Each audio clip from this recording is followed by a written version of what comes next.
celebration, I introduce you, George Romero!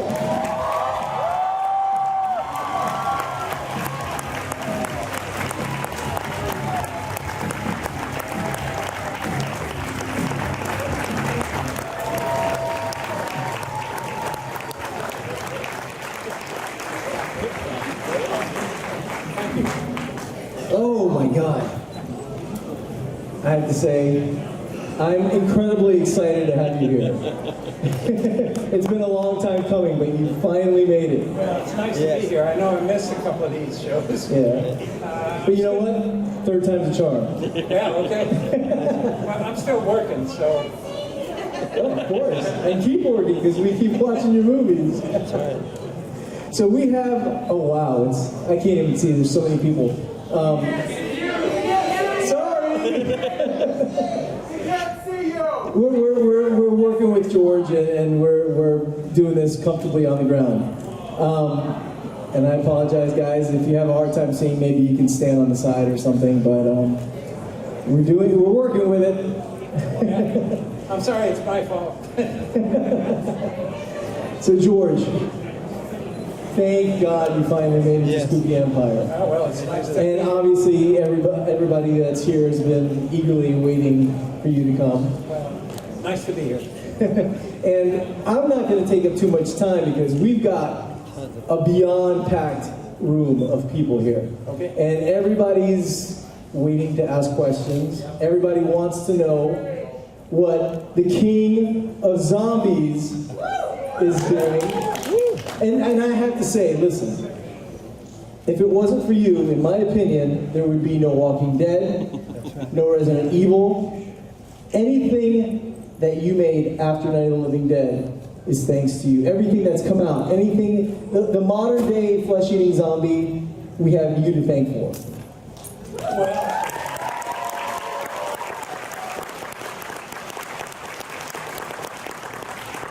thank you. We might be better off without a few of those. I have to agree with you on that one. You know, what I'm doing now is I just sort of got out. I used to be the only guy in this playground, you know. And my zombies, I've always used them as political satire. And, you know, I find that most of the new stuff is not doing anything like that.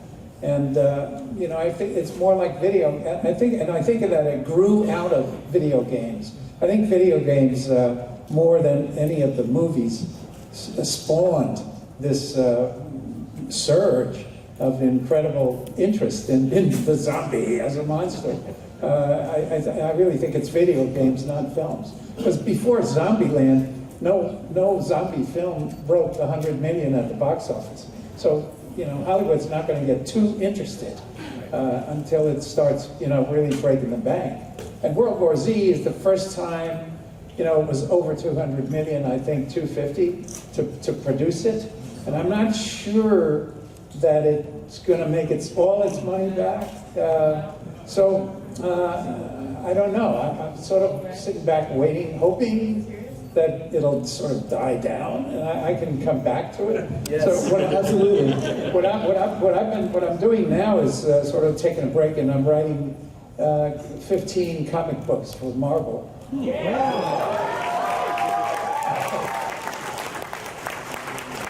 And I hope that, you know, that will become a movie or two once you know, once they're out and published, and once they have a, you know, a bit of a reputation. So that's what I've been doing. It's called Empire of the Dead, and it's due to start in January. It might push back a month or two just because of my slowness, but.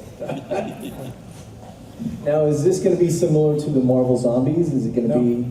It's not at all. It's a story that it's an original story that I wrote and am writing, and it's nothing to do with my earlier films, and it's nothing to do with the Marvel universe. None of the Marvel characters are in it. It's all characters that I wrote, and it's basically. Well, I guess I have said that it's zombies and vampires, in one story, and sort of vying for the same food source. Now, I'm just going to ask this and get it out of the way. I want to know what you think of the fast zombies as opposed to your original slow zombies, because that's always been a debate with a lot of people. Some people like the fast ones, some people like the slow ones. Personally, I like the slow ones. Yeah, I know. I don't know why it should even be debated. I mean, did you ever see a dead man run?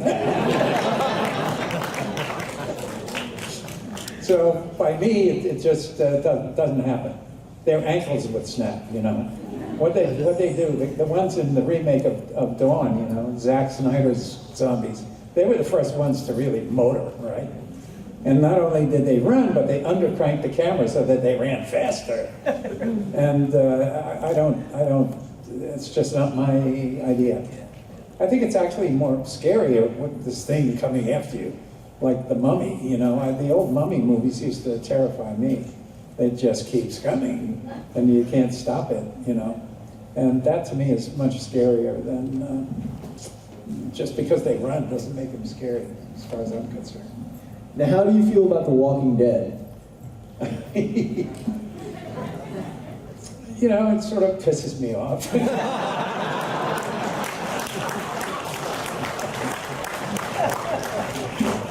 I should say they've given me all kinds of credit, and they're always very quick to say we owe this all to George, and which is all very nice, but that's it. It's just sort of lip service, and I don't know. I thought Frank Darabont did a great job. I don't know.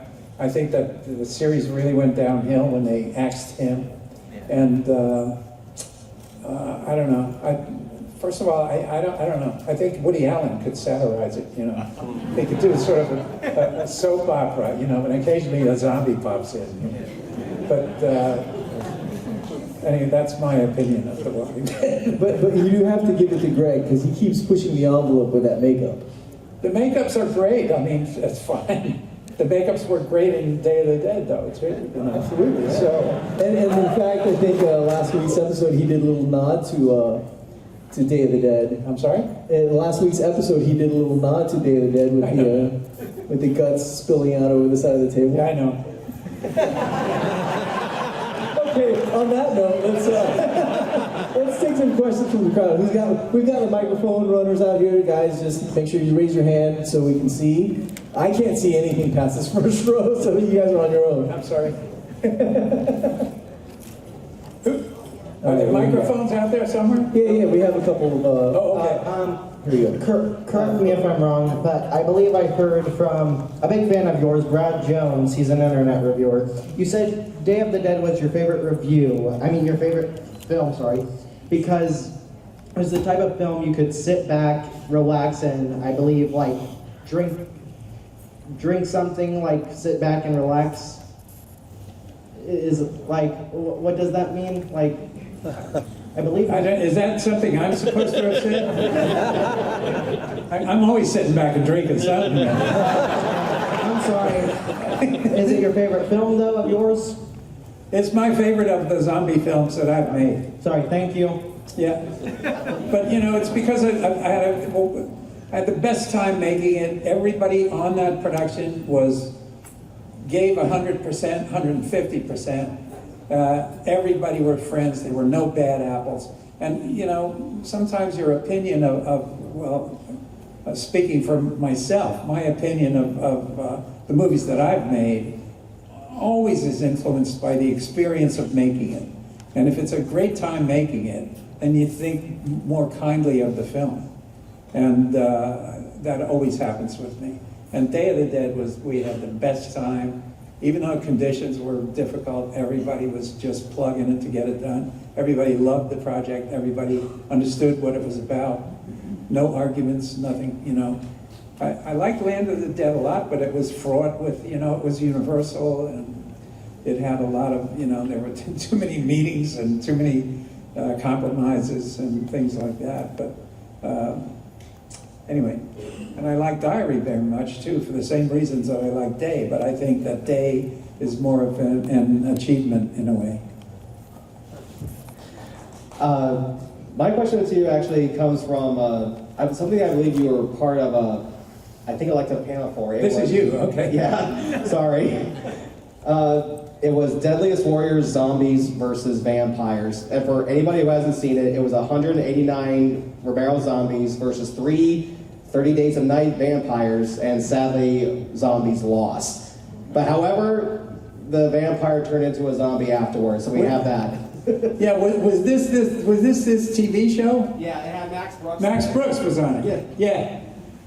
Max is a good friend of mine. I know he was pulling for the zombies, but I didn't. But you know, first of all, when in that he's talking about a show that they pitted a bunch of a few vampires against a horde of zombies. Yeah.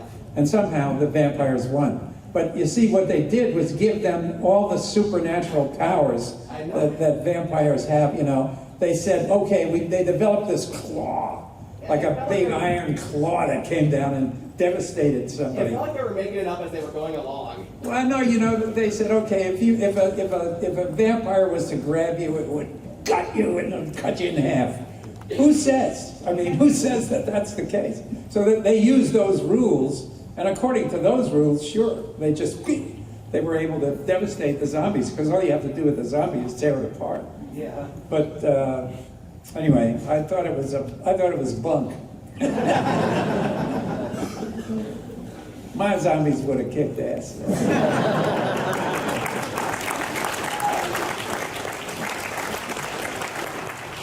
Even though they're slow. Well, like I said, the vampire turned into a zombie afterwards. So the way I see it, vampires won the battle, zombies won the war. That's it. Okay, great. Now, George, correct me if I'm mistaken. You once said that your inspiration for Night of the Living Dead was Last Man on Earth. Yeah, actually, the source material for Last Man on Earth, called a novel, Richard Matheson novel, called I Am Legend. Yeah. And, you know, it sort of inspired me to do Night of the Living Dead, but I didn't try to knock it off or anything. I mean, I wasn't trying to do it the same thing. I just said, what if I could come up with some sort of a plague that is not know exactly what caused it. I don't like the idea that everyone thinks it's the satellite, the returning satellite. We had actually 3 reasons for it. One was a virus, but we had to cut the film. We had to get, 9 minutes out of the movie. And the other 2 reasons were on TV and on the radio. And we had enough TV and radio, so we cut those out. And I always thought, even the scene where the military guys are there and saying that it's the satellite, but there's another guy there who's saying, well, we're not sure about that. And so I thought that was enough. I didn't want them to be sure about what was happening. And I thought that was enough, but apparently not. You know, even the TV guide blurbs say a returning satellite causes the dead to rise. But I thought I was doing a new thing by making them dead. Zombies then were not dead. I mean, all the early zombie films, they weren't dead. They were given some blowfish power or something, and turned into slaves. White zombie. White zombie, yeah. Zombie. Right. And even Serpent in the Rainbow, if you read what is supposedly the real deal, they're not dead. And so I thought, well, I'm going to make these guys dead. And so I didn't think I was really ripping off anybody, but I thought I was running down the middle somewhere, you know. And then when people started to write about the film, they called them zombies. And so, okay. When I made the second film, I went with that idea. I made them zombies, and I used the old sort of voodoo explanation of, when there's no more room in hell. Right. But, so that's when they became zombies in my mind. You have any questions out there? Microphones over here? Hold on, I can't see. Okay, there we go. Middle of the room. Hello, I just wanted to say you're like one of my biggest inspirations ever. But I just had a question. Wave or something. Hello. Hey, hiya. after you did Day of the Dead, I guess kind of Dan O'Bannon kind of picked up the torch and kind of changed the rules a little bit. Like, how did you really go with that? Because he said it was an homage. I didn't go with it. Yeah, give me a break. But I mean, you know. The guy that wrote this, the guy that co-wrote Night of the Living Dead with me, John Russo, wrote Return of the Living Dead as a novel. The boys, I think it was Fox, I don't remember who did it, but whoever bought the rights told Jack they were going to use he wrote a screenplay based on his novel, and they told Jack they were going to use his screenplay all the way. Jack's screenplay, they never used it. The moment they got the rights to the title, they just went and wrote their own screenplay and did whatever they wanted to do, which was a great disappointment to Jack, and of course to me too. A lot of those rules are garbage. First of all, they speak, they eat brains. My zombies have never eaten brains. They couldn't ever crack the skull open. It would be like a coconut, for a zombie. Try to crack it open, forget about it. And so that's where eating brains came from. Yeah. I have a question in the back here, young gentleman. Wave your arm. Is there any hope for another creep show?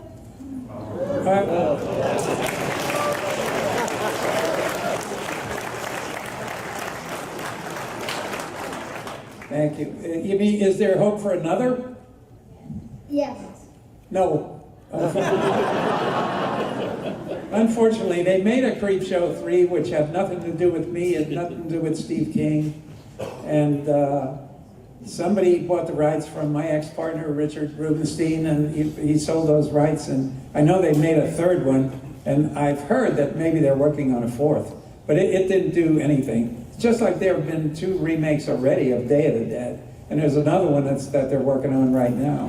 And it's totally unauthorized, and well, not unauthorized, they own the rights, so it's perfectly legal and legit for them to do it. But I don't have anything to do with it, and neither does Steve King in the case of Creep Show. And so somebody out there owns the rights, and unless we buy them back, or Steve and I get together to buy them back, but I don't think we've both sort of moved on to other stuff. It's too bad. It's another sort of one that got away. I think it could have really been a franchise, and somebody dropped the ball there. I don't know why. Actually, it's the only #1 movie that I've ever made. It's the only movie that hit #1 on the charts. But, Warner Brothers decided to pull the advertising, and, they just decided it was never going to, be anything much more than what it was, so. Got a question right over here. The question is that out of all the history for people with all good imagination for all these years, where did the word zombie come from? I have no idea. I really don't know. I mean, I don't know the history of I don't know. I imagine it's some sort of something, maybe it's, I don't know, African origins, but, it was. I know that the origins were considered to be in this hemisphere were considered to be Haitian, and so I don't know where it originated from, and I don't know what the actual origin of the word is. Yeah. I know this goes back to 1990, but since you had a relationship with Tom Savini, I want to know what you thought of his Night of the Living Dead remake. Who's there? Who's talking?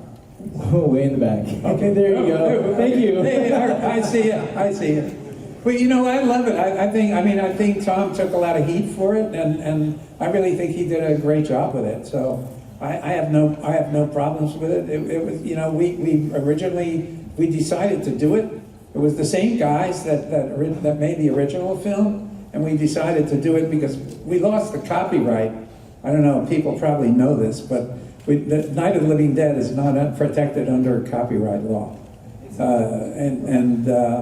Stupid mistakes, we lost the copyright. And so basically we decided to do Image 10, not necessarily me, but Image 10, the company, decided to do a colorized version and then decided to do a remake. in order to try to reestablish a copyright.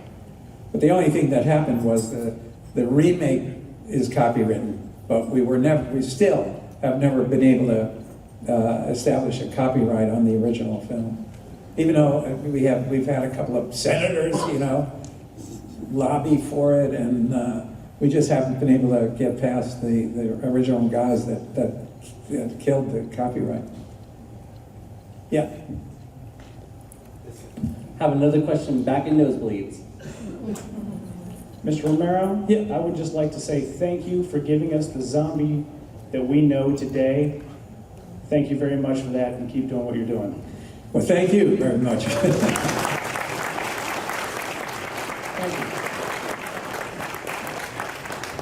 Have a question in the back? Hi. In Dawn of the Dead, how many takes did you have to do to get the helicopter scene? It really was just one, because we weren't doing any. The blades of the helicopter are animated. They weren't actually there, of course, and so all the guy had to do was stand up, and Tom had an elaborate series of pieces that would come off the top of his head, all threaded onto fish line, and so that he could basically pull his fish line and pieces would fly. And he found an actor whose head was pretty flat, and he built it up, and those were the pieces that flew.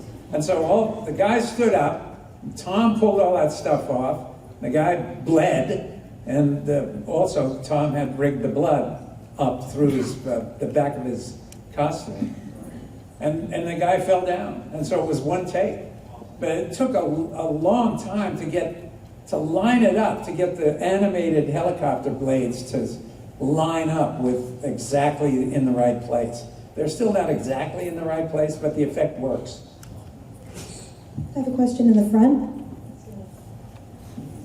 Yes, would you call yourself a psychic, featuring how many zombies we actually have had recently? Because of how people have, they say they've gone on drugs, but even if they have, they say that people are so dead that they are still walking around being shot at and keep on going. Would you call yourself sort of like a psychic in the zombie version of that? I'm not sure I understand. No, what? How did you start that off with? There's been zombie outbreaks all over. There's been major zombie outbreaks in different cities all over the world. Yeah. They call people zombies because they are so dead in the brain and everything else that they can walk, and police will shoot at them and everything. You're referring to like the bath salt zombies and whatnot, okay. But would you call yourself more of a psychic because of that reason? I mean, they say they're dead. They say they're entirely dead. They shot them multiple times. Okay, now wait, we're talking about what? I think at this point the point of the question is lost. let's go on. Yeah, but what is it? But there are guys that. Do you consider yourself a psychic because some real zombies have occurred? Is what he asked. Real zombies have what? Have occurred. Real zombies are out there? Let's move on, guys. Sorry. All right, where's the microphone? The only zombies that I know are either idiots or I got to pay them the union scale. So. We have a question right up here. Hi, George. How are you? Good. My question to you is, of all your zombie films that you made, what one have you seen outside of your genre that you said that was a really good zombie film? Well, I have to say Shaun of the Dead.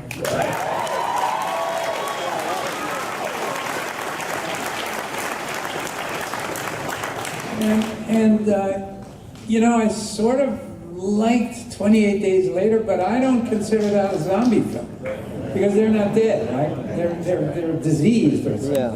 And they remade The Crazies, and that wasn't really a zombie film, even though it sure looked like one. But so a lot of them aren't. They're not dead. In Zombieland, they're not dead, right? It's some sort of rage bug, isn't it? I think. I didn't see it.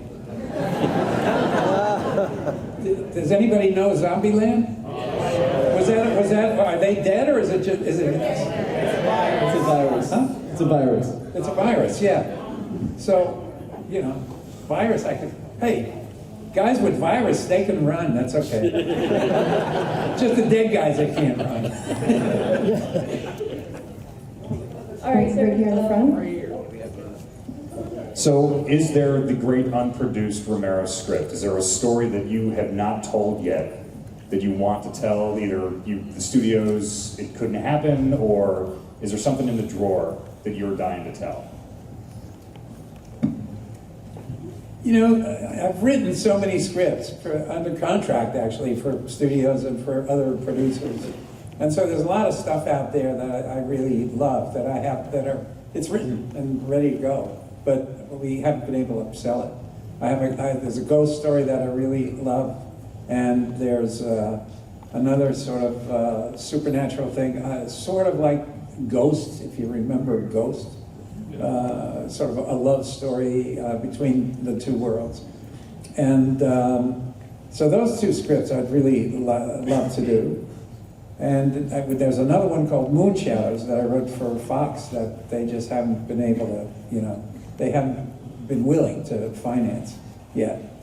As far as, you know, real passion projects, man, I get passionate about a thing and put it out there, and if it doesn't sell, you know, what are you going to do? It goes in the drawer, and I'd love to still do it, but, you know, I wait around. There's a lot of scripts floating around out there in Hollywood that, you know, every once in a while somebody, you know, finds one of them and pulls it out of that drawer. But nothing particularly. I've just written a script, and I just literally a couple of weeks ago sent it to my agent, based on a novel called The Zombie Autopsies, which it's not written by a Harvard doctor named Steve Schlossman. And I don't know if anybody saw at least the Walmart version of World War Z. Yeah.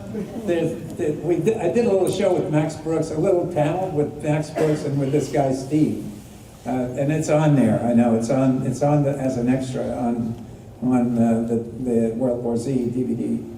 And Steve is the guy that wrote this novel.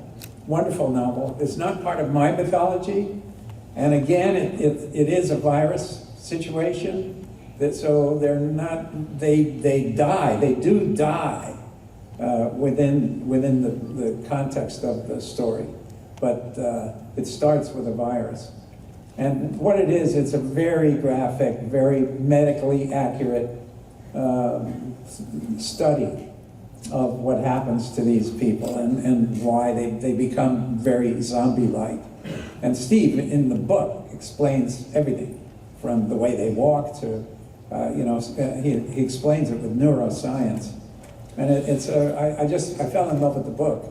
And my partner and I bought the rights, and I just finished the screenplay. So right now, I'd love to do that. I don't know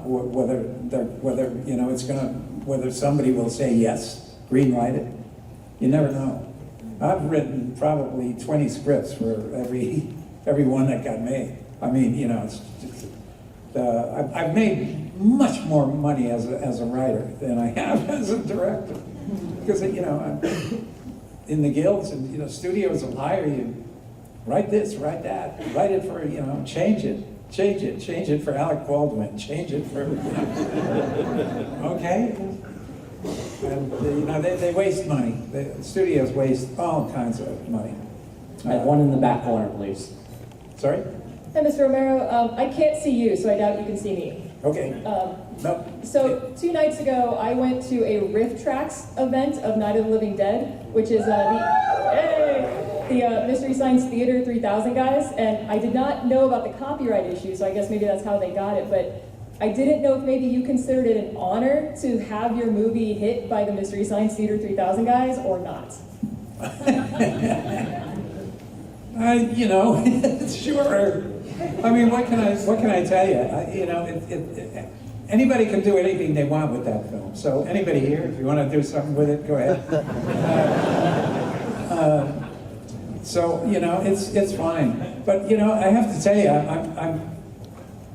On the one hand, it's extremely flattering to, I come to things like this and I meet people that really love my work and love that film and other films that I've done, and what's not to like? I mean, it's terrific. So, I don't anything specific. I can't say anything about that. So. These guys up front, we're not going to waste time with a microphone because I'm sure he can hear you. So just stand up and speak up. Yeah, just speak up. Hi, I'm a low-budget film director, just making the move from kind of micro-budget to low-budget, which is a big jump. And having worked with modest budgets, I'm wondering if you have a piece of advice, something that someone had told you before you made your first bigger budget movie. The question is, she's a filmmaker and working in lower budgets and wants to know what are there any tricks? Really, the best trick is to know as much as you can about what you want to say and what you want to do and how you want to, and just don't. If you know as much as possible, if you learn as much as possible about everybody's job that's on that set, then nobody's going to be able to take advantage of you. Nobody will be able to say, well, I need this big light over here. And because you'll be able to say, no, you don't. You can do it with this 650. Knowledge is really, it turns into savings, actually. So that's the one thing that I would say. I mean, I shot miles and miles and miles of film, industrial films, beer commercials, all that stuff before I ever tried to make a feature. And so I knew the basics, I knew how to use the pencil. And I still screwed up all over the place on Night of the Living Dead. The eye lines are off, the base filmmaking 101, forget about it. I didn't really start to feel comfortable until I made a film called Bruiser, which was years later. Thank you. And it's the first time that I really felt that I was able to do exactly what I wanted to do and minimize then the shots that I needed by, combining action into, choreographed shots rather than, I used to just shoot this guy, shoot that guy, shoot the other guy. And that was, my way of covering my ass. Because I could then edit anything that I wanted, I didn't have to worry about dialogue bouncing from one to the other. And knowing how to control that is everything that you can learn about that is the best way for you to approach a low budget. So that you could say, well, I don't need 3 shots here, I can do it in 1. And here's how, Even if you don't have a dolly, well, I'll walk with the camera, Right. I think that low budget, no budget, you get very resourceful. Oh, you absolutely do. And you become a quick problem solver. Oh, you have to be resourceful, yes. And you have to think on your feet, Yes, hello. Yeah. Right over here, the fellow with the Hey, hi, hello. Dr. Livingston, I presume. Yes, indeed. You found me, Stanley. All right. Getting back to your being a writer, what exactly is your process? Do you dictate? Do you use a dictaphone? Do you just write on a typewriter? What is your process for getting your ideas down on paper in the way that you want?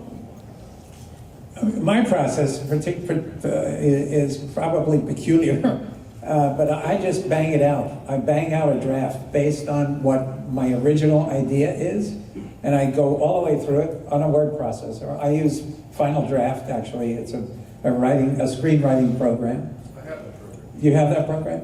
And I think it gets frustrating sometimes, the program itself, but it's a pretty easy to use program. And I just bang it out. And I get to the end, I get all the way to the end, and then I sit back for a couple of days, have a gin and tonic, and look at it and see if it's doing what I want it to do. And then figure out, the ins and outs of things, change plot lines, change characters, tried to make it fit more comfortably into a logical storyline. Because there's when you rush through it the first time, I know I'm heading for this goal, but along the way there's going to be a lot of bumps. So I just like to get it on paper and then think about it and work on it and pick at it and like that. I can usually do that first draft in about 3 weeks. Have you ever taken a screenplay and turned it into a prose book format, and does that story change as you do that? I never have. I've started to write a novel, and I don't know. I would say halfway there, but it's just purely a novel. I didn't start it as a screenplay at all. Thank you. Thank you. I have one more question back here. Hi. Oops. I thought it was him. Who's there? All the way in the back on the right. Okay. I was just wondering, are you planning on playing any more video games? I really loved your character in Call of Duty.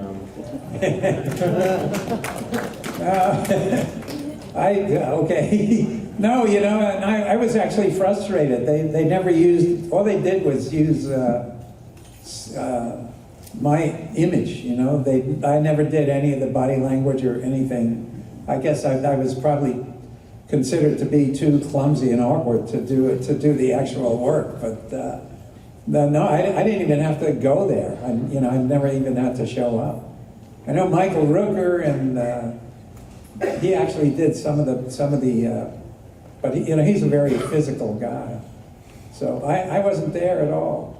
And no one else has asked me to be in a game, no. There's a couple of people that would want me to be part of, designing a game, which I would love to do, but I'm just afraid that it's going to be, like studios, they'll just want to, design it themselves. And, I'm always afraid that really all they want is to put my name on it, but anyway. Yep.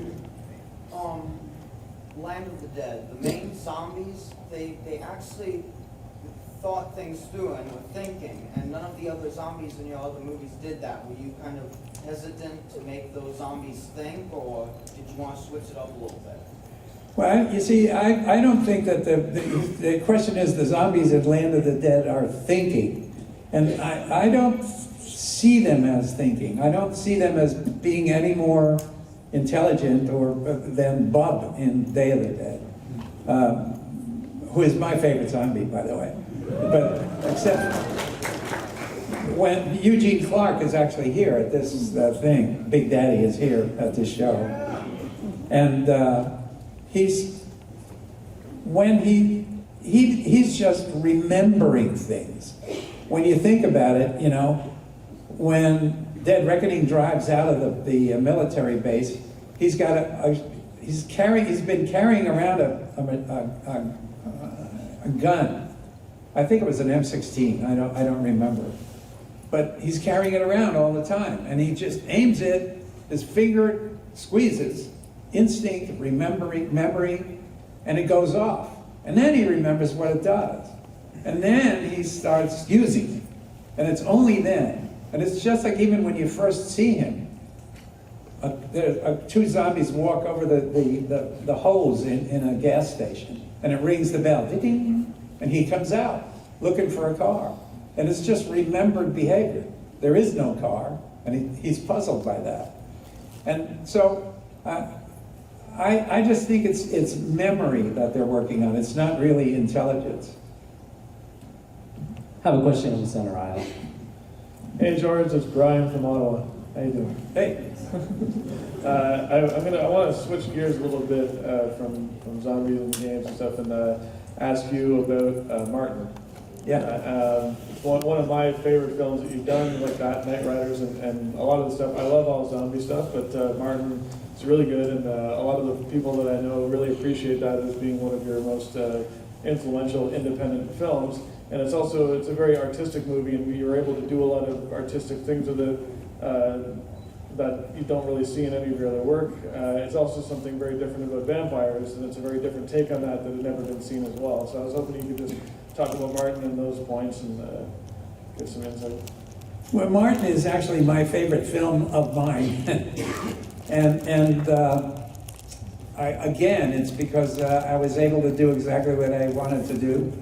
We shot it non-union, and you know, I think there were just 14 or 15 people, cast and crew included, and everybody was working on it to just get it done. And you know, the actors were carrying the lights, and you know, I mean, this was totally just a community effort all the way. And I love it. I love it because I was able to do exactly what I wanted to do. I was able to make every shot that I wanted to make, and nobody said, "Wait a minute, you know, it's break time for a break." I mean, you know, obviously we tried to treat people fairly, and everybody had a good time, and everybody got fed and all of that. But we wasn't on the clock. You know, we didn't have to worry about a meal penalty if you go 10 minutes over. And so that really results in a lot of freedom. And of course, those films that I made without studio, you know, it's all of those films, I was able to pretty much control exactly what I did with them. And no, I didn't have to write a memo if, you know, you know, you work for Universal and you see a beautiful sunset, you're not allowed to shoot it because it's not in the script. You have to write a memo. By the time you get a memo back, forget about it. The sunset is gone. So, you know, unfortunately, that's how it works. There's more money, right? So, all the films that I made in those early days, non-union, and with everybody just doing it for the love of doing it, were, I think, the best films that I was able to make. That goes all the way up to through Creepshow, and in fact Day of the Dead. That's because Day of the Dead I think was after Creepshow. I think I don't even remember anymore. All right, we have time for one more question. Ed. Hey George. Hey. I live in Fort Myers. I was always curious as to how or why the reason for picking it for the opening sequence for a day. He's wondering why we shot Day of the Dead in Fort Myers. I had a house in Sanibel. And so, you know, it was pretty easy to do. Even though there are no underground facilities on Sanibel. There's nothing underground in Sanibel. So we cheated that a little bit with that elevator, and we shot that stuff actually at a Nike, an old defunct Nike facility in Pennsylvania. And that the big shot that's at our table there with all the zombies around me, that was at that location. It wasn't on the elevator, I don't think. So anyway, that's why we wound up there. And you know, when we shot, most of that film was shot in that underground mine, and it was hideous. I mean, we all came out with black lung disease, I think. And it was 58 degrees, constant, never changing. When you first walk in, it feels pretty warm, but you know, after 3 hours or so, it starts to get in your bones. So the conditions were terrible. And we took a break we took a break for Christmas, and then we went down to Florida. And everybody on the show was happy to get down to Florida for a week. Well, George, I want to thank you for joining us today. Thank you. And for giving us insight on your films. Ladies and gentlemen, George Romero.